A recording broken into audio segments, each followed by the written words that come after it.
안녕하세요, 여러분. 소피반입니다. 벌써 한 해가 다가고 마지막 달인 12월이 됐지요. 한 해 열심히 일하시고 또 보내신 그 마지막 달에 가족들과 여행이나 어떤 한 해를 정리하는 일들을 많이 계획하실 텐데요. 제가 작년 이맘때쯤에 저도 가족과 같이 여행을 가서 호텔에서 여러분과 같이 호텔에서 쓸만한 영어를 공부한 적이 있었어요. 기억하실까요? 오늘 영상은요, 그때 제가 미처 다 다뤄드리지 못했던 내용과 그리고 구독자분들 중에서 저한테 질문을 주셨던 분들이 계셨어요. 그 내용을 조금 더 보충을 해서 여러분과 수업을 한번 해볼까 해요. 체크인 카운터에 가서 저 예약했어요. 한 번만 그냥 짧게 하고 갈게요. I made a reservation. I made a reservation. 이거는 많이 들어보셨을 거예요. 그쵸? 그런데 누구의 이름으로 예약을 했어요 라고 한 번에 알려줄 수 있는 문장으로 해볼게요. 누구의 이름으로 했다라고 하면요. under the name of 하고 last name을 넣으시면 되세요. under the name of Ben. 이렇게 하면 되겠죠. 그래서 I made a reservation under the name of Ben. 여러분의 성을 넣으셔서 한번 해보실까요? I made a reservation under the name of Ben. 아직 체크인을 할 시간이 안 된 거죠. 일찍 도착할 때가 있잖아요. 그럼 여러분 가방을 그 카운터에 좀 맡기고 어디로 좀 다녀오고 싶을 때도 있으시잖아요. 그러면 내 가방 좀 봐주시겠어요? 이런 얘기들을 하시고 싶을 텐데 어떻게 하실 수 있을까요? 이 상황은 가방을 맡기고 그 사람이 계속 지켜주거나 아니면은 그걸 이렇게 보관해 놓는 그 그림이 더 강하잖아요. 그래서 더 어울리는 동사는 keep 아니면 store가 잘 맞습니다. 여러분이 문장으로 말씀을 하실 때는 We have to wait until check-in. Can you store my bags? 이렇게 말씀을 하실 수가 있겠죠? 조금 우리 속도를 붙여서 자연스럽게 한번 해볼게요. We have to wait until check-in. Can you store my bags? 아니면 keep을 쓰셔서 Can you keep my bags? Can you keep our bags? 이 상황에서 watch라는 동사를 쓰시게 되면은 눈여겨보는 그 그림이 들어가잖아요. 이렇게 보관을 해두는 것보다는 그래서 좀 카페나 도서관이나 공항은 좀 안 되지 않나요? 우리 한국적인 생각으로는 가방을 맡기는 이유에 대해서 저거 뭐 잠깐만 먹고 올게요 라든가 한 바퀴 돌고 올게요 라는 식의 뭔가 이유를 더 덧붙여야 될 것 같잖아요. 그런데 영어적인 사고로는 그 설명을 꼭 붙이지 않으셔도 괜찮습니다. 여러분 가방 찾으셔야겠죠? 가방 좀 다시 돌려주시겠어요? 어떻게 하실 수 있을까요? 뭔가 돌려받다라고 할 때 get something back 이거 들어오시나요? 그래서 can I get my bags back? 이라고 하시면 돼요. Can I get my bags back? Can I get my bags back? 그러면 우리 가방을 봐줘서 고맙습니다. 감사해요. 이런 얘기를 하면 더 좋겠지요? Thank you for 하고 붙는 그 동사는 keeping 아니면 storing. Thank you for keeping my bags. Thank you for storing my bags. 일찍 들어가실 수도 있으세요. 그렇게 체크인 시간보다 일찍 들어갈 수 있는 거 시간상 이르죠? 그래서 an early check-in 이라고 말을 해요. an early check-in. an early check-in 해서 동사는 do를 쓰셔서 can we do an early check-in? Can we do an early check-in?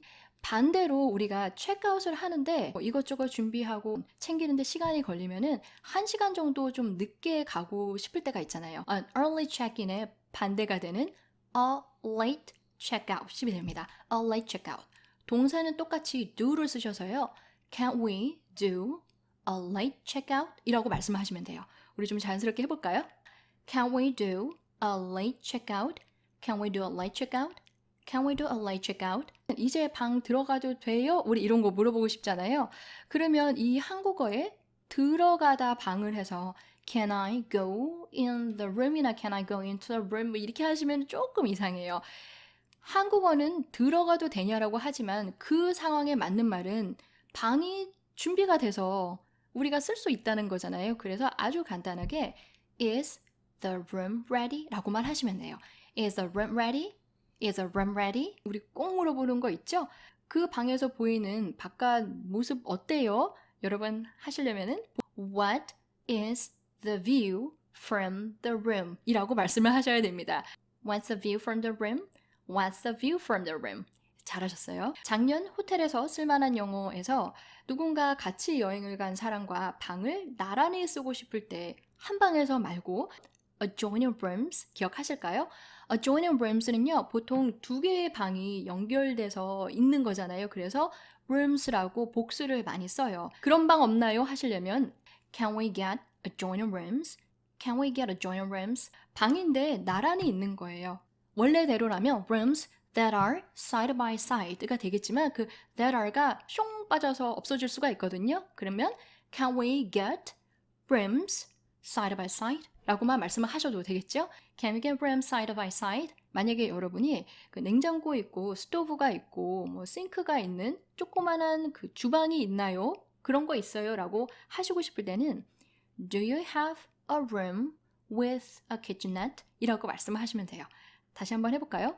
Do you have a room with a kitchenette? 자연스럽게 해볼게요. Do you have a room with a kitchenette? 더 좋은 뷰가 있는 방으로 바꾸거나 아니면 지금처럼 조그마한 부엌이라도 붙어있는 방으로 바꾸시거나 아니면 방을 업그레이드 시킬 때가 있잖아요. 그럴 경우 우리가 궁금한 건 돈 얼마나 더 내야 되나요? 궁금하시죠? 다른 상황에서도 유용하게 쓰실 수 있는데 만약에 직원의 입장에서 나한테 돈을 매기는 거 기억나시죠? charge를 쓰시게 되면은 how much extra do you charge? 라고 말씀을 하실 수가 있어요. How much extra do you charge? How much extra do you charge?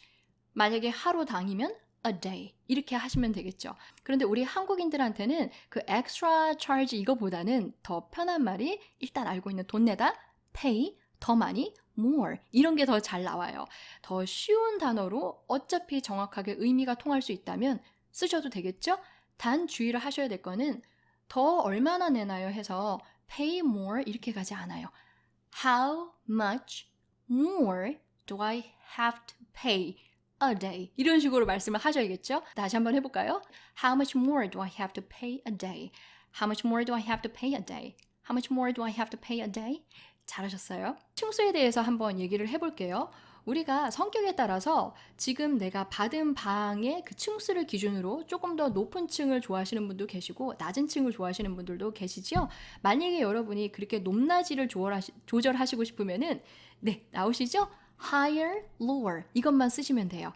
처음에 문장을 시작하실 땐 그냥 일반적으로 우리가 쓰는 건 can I get? 물론 쓰실 수 있고요. 조금 더 다른 문장을 쓰시고 싶으면은 Can you give me?를 쓰실 수가 있어요. Can you give me? 뭘 주냐면은 방을 줘야겠죠? A room. 그게 조금 더 높은 층에 있는 거니까 on a higher floor 이라고 말씀을 하시면 되세요. Can you give me a room on a higher floor? Can you give me a room on a higher floor? Can you give me a room on a higher floor? 잘하셨어요. 반대로 여러분이 조금 더 낮은 층을 원하시면은 on a lower floor 이렇게 말씀을 하시면 되시겠죠? Can you give me a room on a lower floor? 제 구독자분께서 주셨던 질문은 예를 들어서 여러분이 10층에 있는 방을 받으셨어요. 이 기준으로 5층이 더 높은 거를 받고 싶으시거나 5층이 더 낮은 층의 방을 받고 싶으신 거예요. 그러면 여러분 어떻게 말씀하실 수 있으실까요?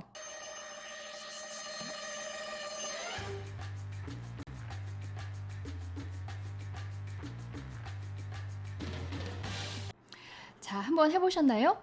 의외로 쉽게 나올 수 있는 말인 것 같은데 완전한 문장으로 딱 떨어지기에는 뭔가가 자꾸 빠진 듯한 느낌을 받으셨나요?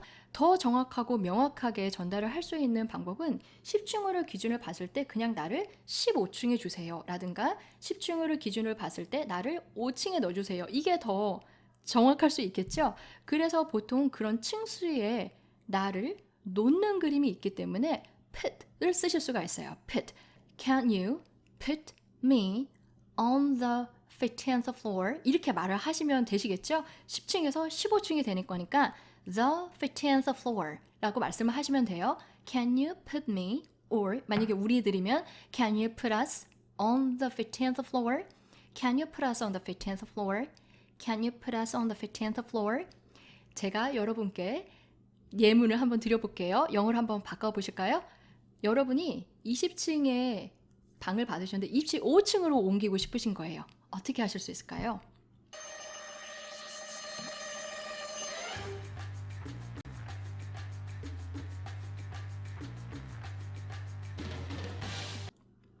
해보셨나요?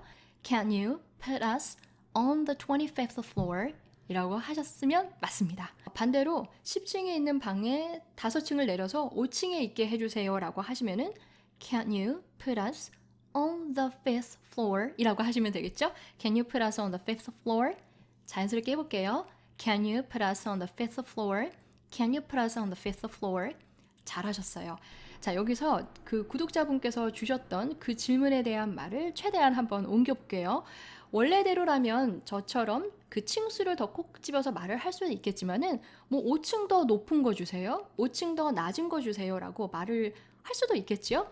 내가 원래 있던 그 기준층에서 나를 put 놓는데 5층을 up 위로 올려야 되는 거죠. 만약에 나를 놓는데 밑으로 놓으면 put down을 쓰시면 되세요. 그래서 Can you put us 5 floors up? 다시 한번 해볼까요? Can you put us 5 floors up? Can you put us 5 floors up? 만약에 5층을 밑으로 내리고 싶으시면은 Can you put us 5 floors down? 짐을 옮겨서 들어가셔야 되는데 짐이 너무 많은 거예요.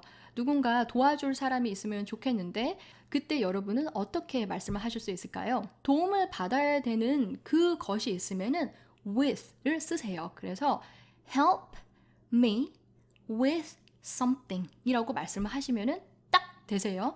내가 뭔가를 가지고 있는 거죠. 문제가 그걸 좀 도와달라는 거예요. 만약에 내 짐이 많으면은 Can you help me with my bags? 라고 말씀을 하시면 딱 되겠죠? Can you help me with my bags? 자연스럽게 해볼게요. Can you help me with my bags? 잘하셨어요. 짐을 날라주는 사람을 봤을 때는 직접 그렇게 말씀을 하시면 되지만 체크인 카운터에서 제 짐을 좀 옮기게 도와줄 수 있는 누군가를 불러주실 수 있나요? 라고 말씀을 하시면 더 좋으시겠죠? 불러줄 수 있는 거니까 Can you call 누군가를 summon Can you call someone 도와줘야 되는 거잖아요. To help 나를 me Can you call someone to help me 내 가방을 with my bags Can you call someone to help me with my bags Can you call someone to help me with my bags? 잘하셨어요. 제가 예전에 첫 번째 공항 표현에서 해본 적이 있었는데요. 그렇게 우리 짐 많잖아요. 공항에서 내리면은 한국에서 막 멸치 박스 가지고 내리고 김 박스 많잖아요. 그럴 때 짐을 옮겨줄 수 있는 그런 사람을 a porter이라고 불러요. 포터. 우리 한국에서 옛날에 용달차 그 이름도 있었던 것 같은데 그 포터 그래서 a porter이라고 부르시면 되세요. 그래서 오늘은 호텔 방을 받아서 내 방을 들어가기 전 체크인 카운터에서 할 수 있는 여러 가지 질문들과 표현들을 배워봤고요. 그 외에 더 자세한 거는 저도 연말에 여행을 가거든요. 짧게 가족여행을 가는데 그때 호텔에서 묵을 수밖에 없겠죠. 그래서 그때 더 자세한 내용을 또 다뤄드리도록 하겠습니다. 오늘도 공부하시냐고 수고 많으셨어요. 안녕히 계세요. 잘하셨어요. 왜 이렇게 잘하셨어요? 손을 비벼 다시. 잘하셨어요. 보통 호텔에서 좋은 뷰가 있는 방을 달라고 하면 좀 위층을 줘요. 그러면 우리는 이렇게 위층 줬으니까 됐다 하고 올라갔는데 쫙 커튼 열었는데 옥상 주차장. 그렇게 되면 조금이라도 사발면이라도 끓여 먹기 편하고 예전에 말은 그 old fashioned word예요. 그래서 bellhop이라고 불렀어요. bellhop. 띠링 하면 캉총 뛰어서 오는 거죠. 그래서 bellhop이라고 하지만 그거는 오래돼서 더 이상 쓰지 않아요.